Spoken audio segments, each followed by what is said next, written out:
Good afternoon, everyone. We still have some attendees rolling in, so I think we'll give it another minute or two, and then we'll get this talk started.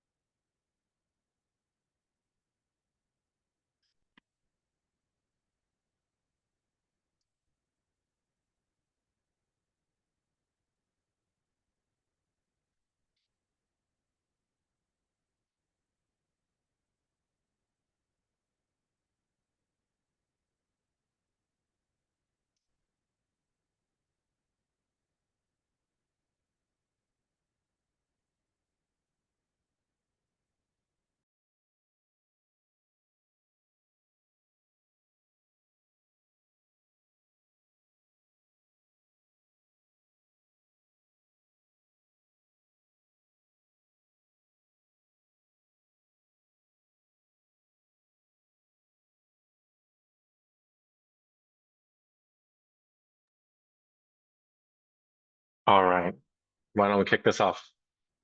Good afternoon, everyone. Welcome to our talk. Today, we're going to talk about power purchase agreements, prerequisites for successful deals. My name is Severin Ryberg. I am a senior PPA analyst at Veyt, and I'm pleased to have with us today Andor, the director at AFS Energy, as well as Lisa, the manager of the PPA product at Veyt. So, excuse me. Taking a look at the agenda we have for you today. First, Andor will take us on a brief exploration of the underlying business case, as well as the strategies that go into PPA contracts. Afterwards, Lisa will take a look at the current market trends within the PPA market, as well as what insights we can glean from there. Afterwards, Lisa will take us through the process of performing a valuation of a PPA contract, taking specific focus on how risks can be accounted for. And then finally, Andor will bring us home talking about the execution of real-world PPA contracts, taking into account not just how to find counterparties, but also how to successfully bring those PPA contracts to a close. So just for everyone's information, should you have any questions or anything comes to mind during this session, if you look to the bottom of your screens, you should see a tab which says Q&A. So not the chat tab, but rather the Q&A tab. I will be monitoring this tab throughout the process or throughout our session today. And towards the end of our talk, we will try to get as many of these questions answered as possible. Right. So how about a few words about Veyt? Veyt is a, excuse me, at Veyt, we provide data-driven market intelligence for the whole energy transition, covering renewable power, carbon markets, and green certificates, both globally as well as in Europe. Our platform delivers continuously updated analytics for as well as bespoke expert research that help businesses both grow and navigate net zero strategies, as well as to identify market opportunities across our entire product fleet, which includes power, fuels, and carbon markets. As mentioned, Lisa will be delving into our topics in more detail today. However, before getting there, why don't I hand over to Andor to give us an introduction for himself and AFS Energy.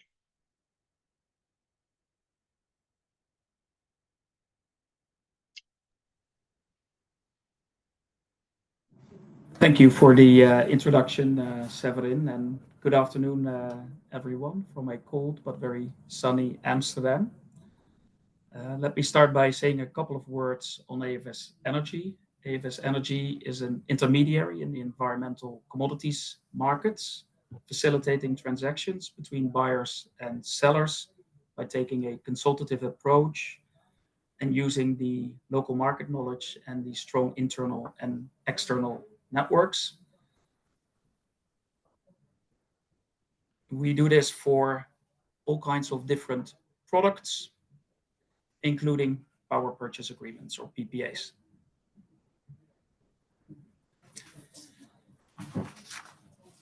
So why are buyers and sellers even interested in PPAs, and what's the relevance of PPAs? Why do they matter to energy buyers and energy sellers? Well, first of all, They provide environmental benefits by allowing off-takers to reduce their greenhouse gas emissions and allowing them to reach renewable energy and carbon emission reduction targets. They also create an opportunity for corporates to show sustainability leadership and achieving so-called additionality as a more impactful way of sourcing renewables compared to buying unbundled certificates. Secondly, PPAs also provide financial benefits for off-takers, allowing them access to decreasing cost of renewables. Solar and wind are now the cheapest sources of electricity globally. And so in a sense, it's simply good business to switch to renewables. Moreover, they also create an opportunity for buyers for long-term electricity price hedges to provide cost certainty. And for developers, they provide a route to market with secured revenue for project financing. One important thing to remember is that for off-takers, the fixed price of a PPA only counts for any volumes that have been produced by the product and are then consumed by the client sites at the exact moment in time.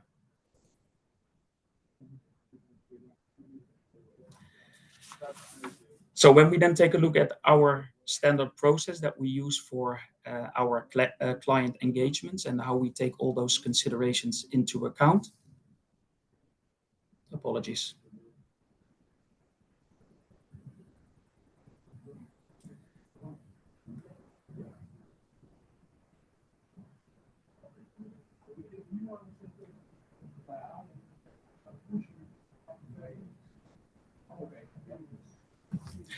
All right, PowerPoint wasn't working with me there, but I'm back again. So looking at our standard process for client engagements, phase one or let me start by phase 0. That's all about setting up and onboarding the client. That's pretty straightforward. But once that's done, we start with a very important phase 1, which is all about education and internal alignment on the client side. Not just in relation to the direct stakeholders, but also all the indirect stakeholders as part of the process. So besides energy procurement and sustainability as obvious stakeholders, those would also typically include finance, accounting, treasury, and legal. And it's really important to have all those stakeholders educated and aligned as much as possible in order to have informed discussions on the strategic approach for sourcing PPAs, but also in order to keeping all of them involved during the entire sourcing process.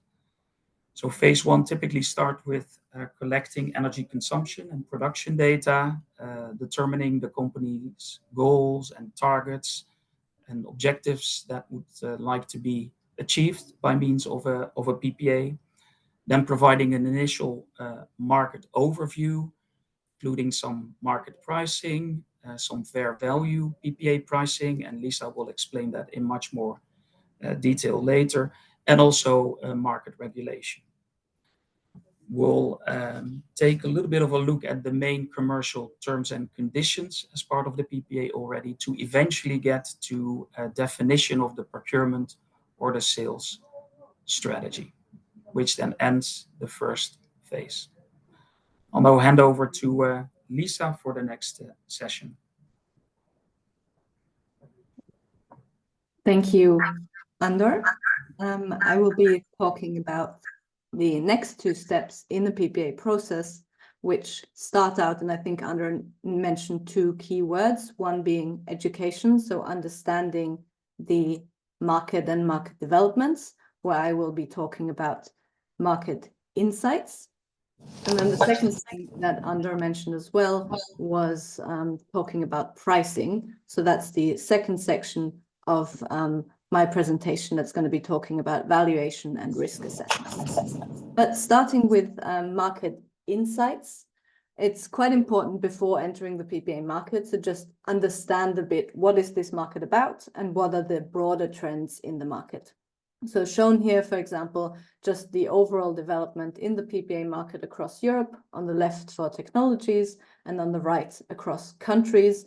And what you can see from here already is certain trends such as shifts in technology preference, where we saw wind dominating in earlier days and more of a shift towards a preference for solar PV, especially in terms of capacity, but also in recent years, an interest in hybrid and multi-technology PPAs. Similarly, for geographical analyses of the market, and specifically a market you're interested in, it's relevant to understand how mature is this market, how many deals have been signed in that market, and has there been any shifting trend, such as we've seen most deals signed in some of the larger markets such as UK, Spain, Germany early on, but have now seen a broad diversification also across Europe. And then it's the next step to delve a bit deeper into these trends. So all of this data is taken from Veyt's transaction database, where you can see detailed transactions, including information on the company on the buyer and seller side, the sectors, the project age, and all the details on the PPA contract. And that really allows the counterparties to assess ongoing trends, such as a seller, you can understand who is actually on the off-taker side, which industries and specifically which companies are signing PPAs in my market, and what kind of contracts are they signing. And then on the buyer side, you might have other interests, such as focusing on additionality requirements. When you're procuring renewable electricity, you might also want to consider that renewable electricity should come from an asset that complies to additionality requirements. And that's also what we're seeing on the chart to the right, that most deals have been signed for either newly commissioned or to be commissioned projects. So that's the first step in understanding how has the market been developing. But the next question is, what is the market looking like at the moment? And the term market liquidity, of course, can refer to actual announced deals, but we also want to take it a step further and look at the market as it is now.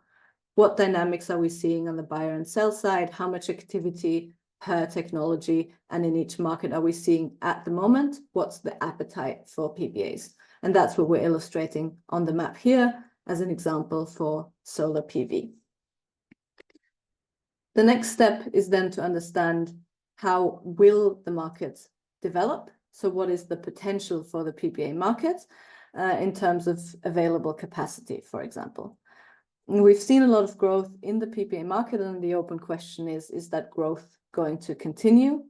And one obvious reference is the plan to increase the expansion of renewable capacity. But not all capacity will become available to the PPA market. There's other mechanisms and national subsidy schemes that might support renewable expansion without these volumes becoming available for PPAs. So on the right, we see the targets for 2030 of different countries, how much of that has been achieved so far, and how much is either coming through already awarded auctions or auctions to come in the future. And then we see in Germany, I mean, just last week, I think this target has been scaled down a bit. So naturally also the auction volumes might be adjusted slightly, but what we're seeing there is a smaller potential for PPAs than, for example, in a market like Spain, where a lot of the new capacity is coming in merchant terms and is becoming available for the PPA market. Also worth to keep an eye on other regulatory developments. We've seen certain countries announcing guarantee schemes that can support the uptake of PPAs. We've seen state aid requirements requesting bundled GOs, which again promotes the uptake of PPAs, whereas on the other hand, there are certain measures for fixing industry electricity prices, which might mitigate the appetite from the off-taker side. So once you've gained a bit of a picture and an understanding of the PPA market, it gets to the step where you also want to perform a valuation and understand what is a price that I can use in my PPA negotiation to enter it with confidence and to feel comfortable with that price. Now, the challenge with valuation in the PPA context is, on the one hand, it's quite difficult to get transparent pricing. These deals are bilateral deals by nature. A lot of the pricing information is confidential. And the beauty of PPAs is that they are tailor-made, that they are very much adapted to the counterparty needs. But that also means one price is not comparable to the next because there's so many details that you need to take into account. And even if you take into account similar details and use the same methodology for assessing prices, you might still end up at quite different expectations just based on the underlying assumptions, and not least based on the risk that each counterparty chooses to price into their PPA.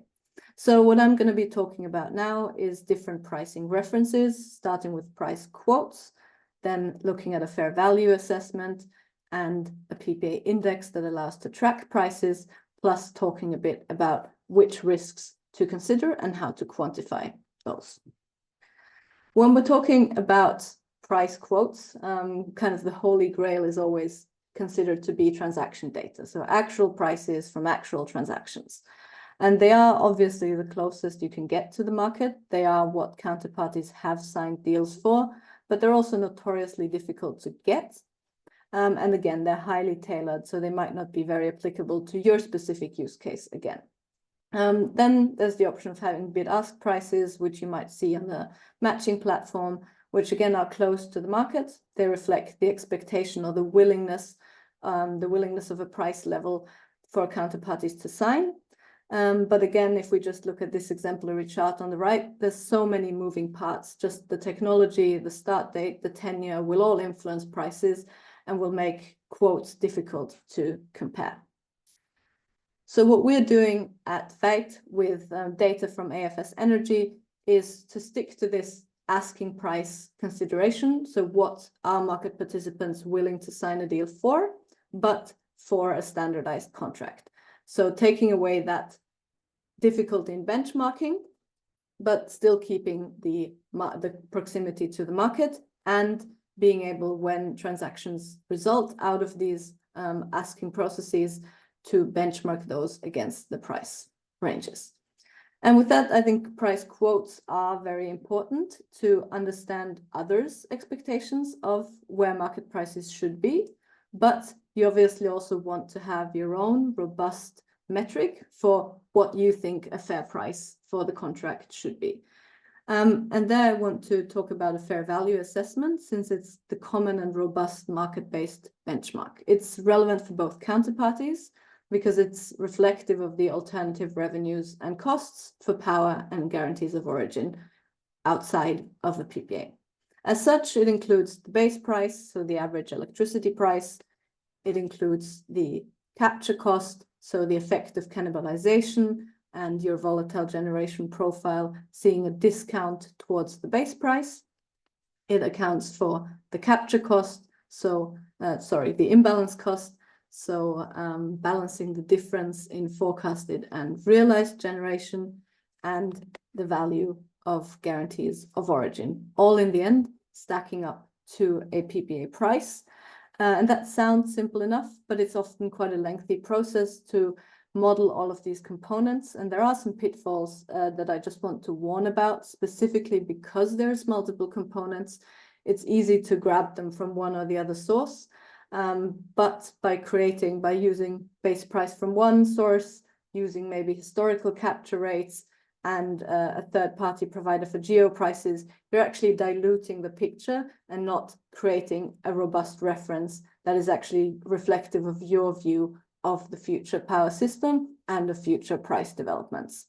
So just a note of caution here, to be quite diligent in the sources you choose and be consistent in the views across these cost components. And then already that is a difficult task to tackle, to come with your first fair value price assessment. But it's also important not to be too stiff on that one value, because obviously, as we're speaking and as negotiations go on, the market also moves. So the assessment you might have made a couple of months ago might not reflect the market expectations that we're currently seeing. So in that sense, keeping track of underlying market developments, specifically using, for example, power futures to reflect developments in power price, base price expectations, is an easy way to track whether the fair value you assessed a few months ago is still the relevant metric or whether you should be doing certain adjustments. Veyt's PPA index is a great tool to do exactly that, to log on daily and just keep track of whether market expectations have moved and have impacted your PPA. Another important note to mention when we're talking about fair value assessments is that they should always be location specific. Now, obviously, when you're on the buyer side, you might just be interested in a contract for a specific region or a specific bidding zone, but in particular for the seller side, you will know quite a few details about the asset that you're wanting to contract under a PPA, and there the location matters. So the generation obviously depends on the asset specifications, it depends on the local weather patterns, and that, for one, changes obviously the production volume, but the pattern of generation will also influence the capture cost, and you might be seeing higher or lower capture costs depending on the correlation of your assets generation to the overall system generation. Also, the imbalance cost is affected by local weather patterns and how the local imbalance is correlated to the system imbalance. I think those two factors, prices and expectations changing over time, but also locational indicators, is a form of uncertainty. But there's also more risk factors to consider. And some challenges with pricing risk is, for one, contract structures will influence who carries what cost and what risk. Also, I think mathematically speaking, a risk should always be considered as a distribution. It's not one value. It is where you place yourself on that distribution, what risk exposure to consider. And then also mentioning that risk is not always independent. Different risk factors might be related to each other, and also your risk within a larger portfolio should be seen in conjunction to each other and not individually for your PPA. I'll be focusing just on commercial risk types, but Andor will be talking about other risks with signing a PPA as well. So just to mention a few risk aspects, for example, price risk, where the electricity price during your contract tenure might turn out different from your baseline expectation, resulting in a base price risk. You might be exposed to a profile risk where the capture price, the capture rate is different from the expectation you had in the initial valuation. So maybe there's more flexibility in the system helping capture rates. Maybe there's more of the same technology being built out and you see lower capture rates. That affects the whole power system, but also your valuation and your capture cost. What affects your individual project might be a volume risk of producing more or less than expected, or at a different pattern, which again impacts the capture cost, but might also impact the overall volume and revenues or costs. And then something that everyone in the Nordics is quite familiar with, I would say, is weather risk. And also, as the European power system is becoming more weather dependent, I think we should highlight that more, that different weather patterns will affect renewable generation. It's going to affect demand, and as such impacting the whole system and impacting the expectation of base prices, capture costs, imbalance costs, and guarantees of origin prices. And I hope with that I've given you some tips and tricks to move into the next valuation with confidence and know which factors to consider. And then it's time for execution, which Andor will lead you through.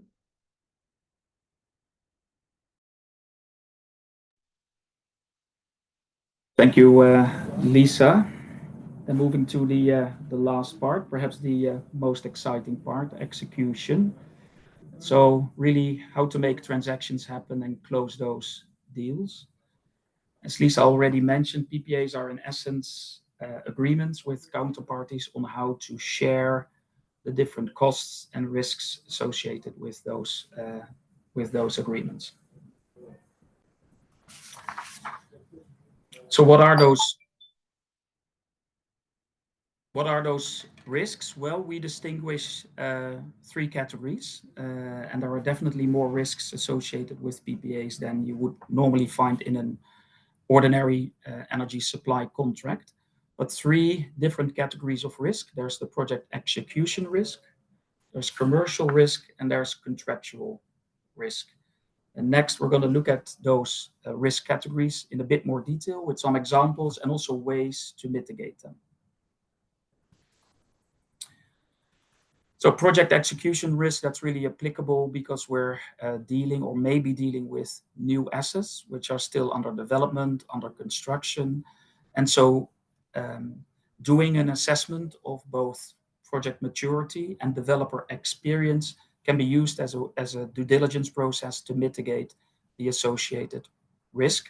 And so that really comes down to looking into whether the land has been secured, are all the relevant project permits in place, is there interconnection with the grid established, or at least an agreement with the grid operator to do so in the future. All those items can be looked at, and many more, obviously. In relation to commercial risk, one example is the price risk, which was already mentioned by Lisa as well, which comes from the uncertainty about the development of the wholesale market prices and the fair value approach that Veyt takes helps in assessing those pricing developments and considering the different pricing components depending on the contract structure. A second example, also already mentioned by Lisa, is the shape or the profile risk, which comes from the uncertainty about the development of the intermittent generation taking place only during certain parts of the day, certain parts of the month, certain parts of the year, and then the impact that has on the value that the renewable asset captures from the market. And particularly for solar, it's creating the well-known duck curve. So the high concentration of solar basically pushes all the other generation types out of the merit order and is then leading to low or even negative electricity prices. And then contractual risk. So typical risks to consider here are counterparty risk, credit risk, performance risk, change in law risk, those kind of risks, which are all coming from either ambiguity in contract terms or non-compliance with contractual obligations, and any external factors which are beyond the control of both the buyer and the seller impacting the contracts. And really part of the reason for the transaction complexity with PPAs is the long timelines that we're dealing with as part of the process. You may remember that we showed 4 months as sort of the minimum required, but often it's much longer than that. And standardization, for example, by using pre-developed contract templates for both term sheets and definitive agreements, can be really helpful to mitigate at least part of those transaction costs, which are particularly then important for relatively small volumes for PPAs. Again, taking a look again what that means in relation to our standard process for client engagements. Well, this execution section all starts with phase 2, which is about setting smart specifications. It's making the right trade-offs. So in my own words, that would mean only ensure as a buyer and or a seller what cannot be managed in your PPA. And then with those specifications, you would go to the market to obtain preliminary bids from all the interested counterparties, evaluate those opportunities, both from a quantitative point of view, but also from a qualitative point of view, looking at volume, looking at cost, looking at that project maturity, which I mentioned before, then creating a short list and requesting final bids.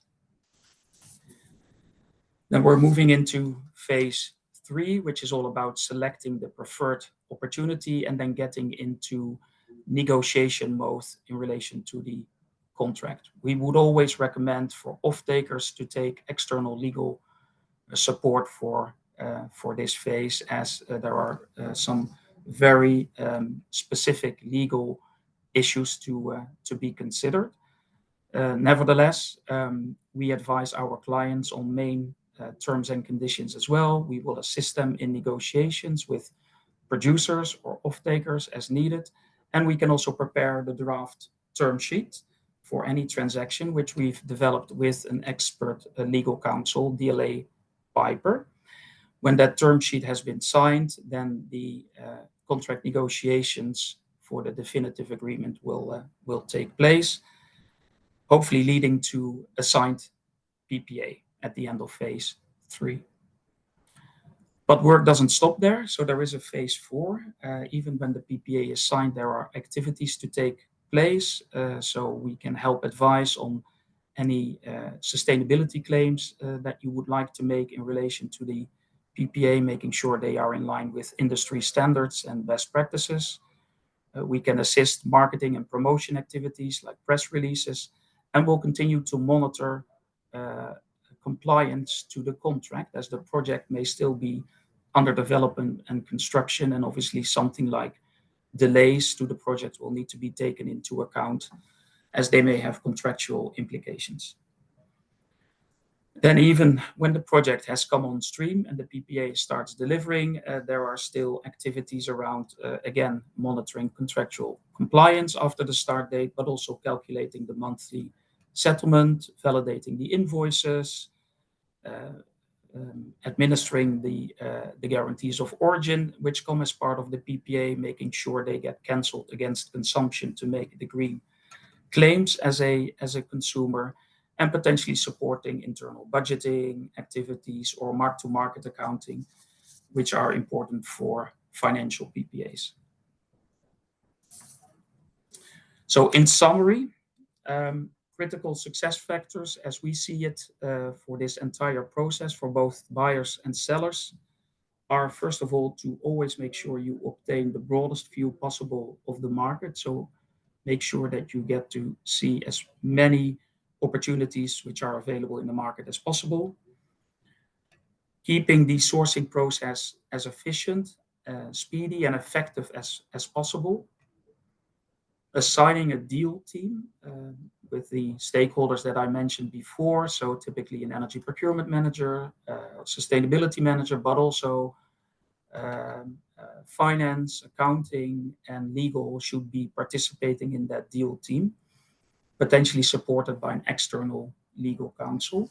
And last but not least, maintaining flexibility to adopt your strategy. It's a long process and many things can change in the market.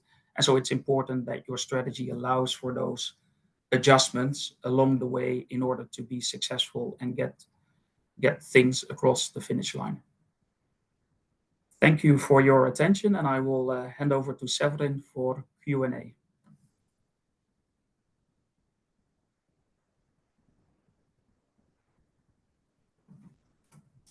All right. Thank you, Andor. Thank you, Lisa, for the interesting discussion. Let me just come over to the next slide. In case anyone wants to reach out to either of our speakers today, you see their contact information here. As far as questions were concerned, we had quite a few questions come in, and I've tried to gather the ones that were somehow related to each other. So I'm sorry if I don't exactly ask the question that you had in mind. And also if I don't get to your specific question, I'm very sorry for that. But why don't we go ahead and start at the top? We had a lot of questions asking about whether or not the materials of this talk will be available afterwards. I think the answer to that is yes. This is being recorded, so this will be available to you afterwards. I'm sure you can follow up with either of the speakers or with me in case you have trouble finding that material. All right, on to the content. Let's see, our first question was in regards to the types of PPA contracts that we see. So are we still seeing, for example, pay-as-produced contracts being signed, or are we seeing more of monthly base loads, yearly base loads, or even quarterly base contracts?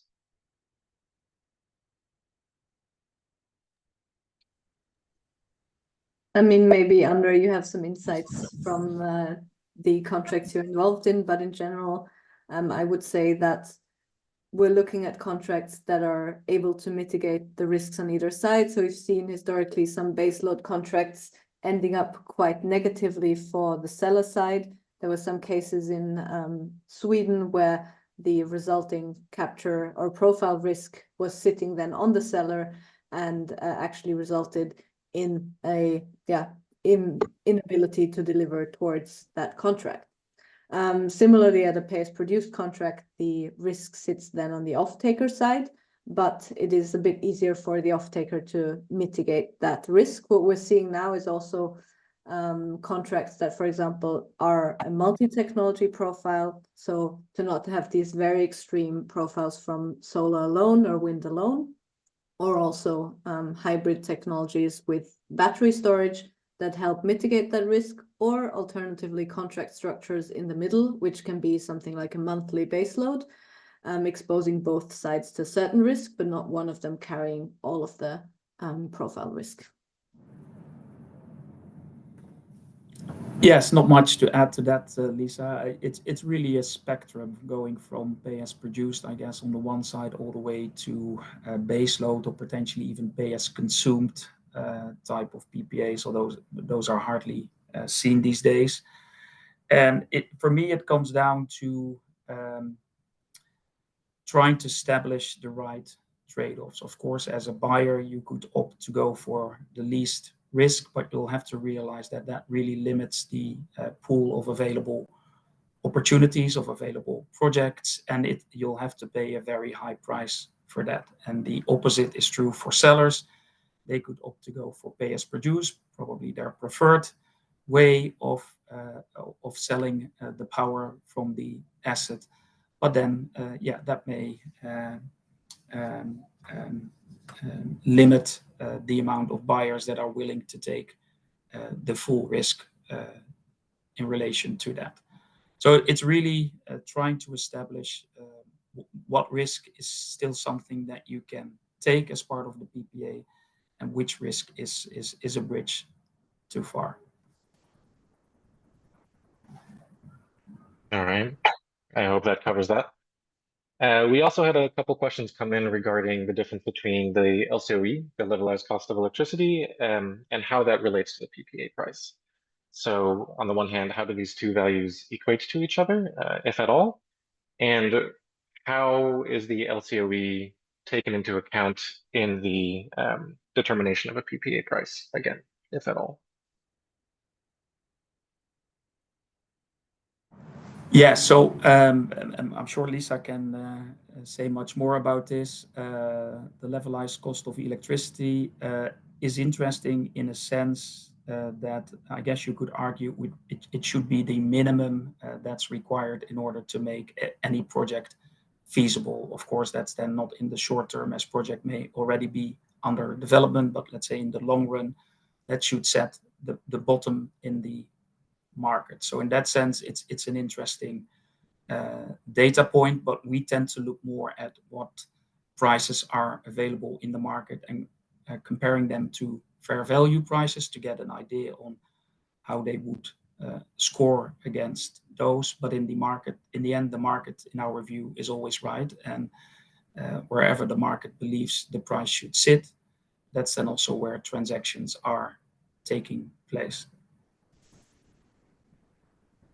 Yeah, just to add to that, I think very important point under there on the LCOE being a reference and being sort of the baseline or the minimum price, but it is also a reference that mainly the asset side or the seller side sits on, whereas a fair value approach or more of like a looking at market prices and market quotes, that is a reference and a benchmark that applies to both sides because it applies to the willingness to pay or the willingness to receive a certain price for the PPA on both sides.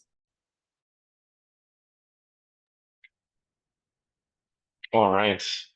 We also had a lot of interest in risk, and I think this one will be directed towards you, Lisa. So we had some questions coming in about how our risks are calculated. So specifically the price risk, volume risk, and the profile risk. and then also how it's determined who takes this risk within the PPA contract. Yeah, so I think to start off with the end of your question, that's also something Andor mentioned, that who carries what risk. That is something that needs to be decided among the counterparties based on who is willing to carry what risk, and that will determine the contract configuration, such as the contract structure. So I think when we're talking, for example, about the imbalance cost, whether it's pay as produced or pay as forecasted contract, or whether that component is priced in directly or not, that is often something where the seller side, being more exposed to selling their electricity to the power market and balancing the imbalance in the balancing market as well, are more likely to be able to carry that risk, or to be able to manage that risk more than the off-taker side. But to get to how we calculate, how we'd also recommend calculating risk, I think what I mentioned in the fair value assessment is to consider these different pricing components. And the way we do that, and the way to do that for sort of a long-term contract, is to use fundamental power market modeling. So really model the future power system, considering targets of renewable build-outs, considering demand developments, considering not least fuel price and carbon price developments, which then gives an indication both of long-term prices, but also of capture rates. And at Veyt, we have a long-term model for imbalance costs and guarantees of origin. To then assess a risk on top of that would be to just analyze different outcome spaces of that model, be that different weather years, where you look at the same situation of capacity in 2030, but you're looking at a different outcome space of weather patterns, where one year can have very low prices because there's very low heating demand, another year can be very dry and can result in high prices. And just having a broad outcome space can give you this distribution of base prices and capture prices. Something similar can be done with scenario analyses. So inputting different assumptions for fuel prices, inputting different assumptions for renewable build out, to just not have one baseline only, but to have an outcome space of where all of these cost components could be.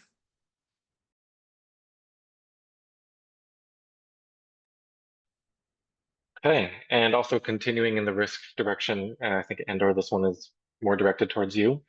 But what sort of risks would we have to take into account when talking about cross-border PPA contracts? Yes, those are interesting, I guess, cross-border PPAs. By definition, we're then also talking about financial PPAs. They introduce what's called basis risk, and that's related to the uncertainty about the development of the correlation between market prices in different countries.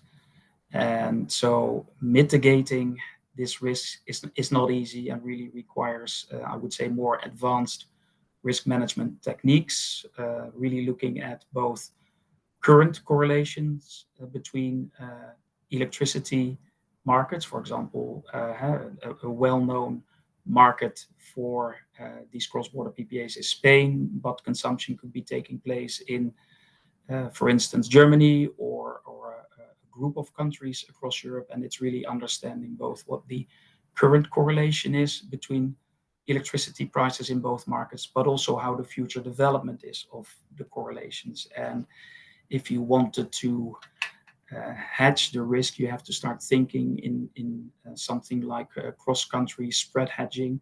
That's really more advanced hedging techniques.